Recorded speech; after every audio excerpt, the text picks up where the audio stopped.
அனைத்தும் எங்களுக்கு தெரியும். அப்படியா? ஆமா, நீ தவறு செய்திருந்தாலும் அதிலே ஒரு நன்மை செய்தாய்.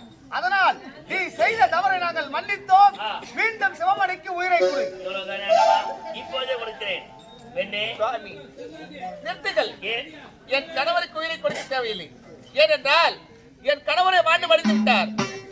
மாண்டவர் தான். மீண்டும் இந்த மண்ணுலகில் வாழக்கூடாது. உண்மைதான். ஆனால் என் கணவரோடு நான் வாழ வேண்டும் என்றால் என் உயிரை பிரித்து என் கணவரோடு அந்த சொர்க்கத்தில் எங்கள் வாழ்க்கை தொடங்கட்டும். பெண்ணே, நீ சொல்வது அனைத்தும் நடைமுறைக்கு ஒன்று வராது. ஏன் தெரியுமா? உன்னுடைய ஆயுட்காலம் முடியாமல் உன் உயிரை பிடிக்கும் அதிகாரம் எனக்கு கிடையாது. அப்படியா? ஆகையால் சில ஆண்டு காலம் இந்த பூமியில் வாழ்ந்து பிறகு உன்னுடைய ஆயுட்காலம் முடிந்தவுடனே உன்னுடைய உயிரை பிடிக்கிறோம். அதுவரை உன்னுடைய கணவரை சொர்க்கத்திலே நாங்கள் வைத்திருக்கிறோம். ஆகட்டும் சுவாமி. அது மட்டும் அல்ல, இதை இறந்துவிட்ட ஐயா அன்பழகன் அவர்களுக்கும் உங்களால் முக்தி மோட்சம் கிடைக்க வேண்டும். நீங்கள் சொர்க்கத்தில் தர வேண்டும். பத்மாவதி, நீ சாதாரண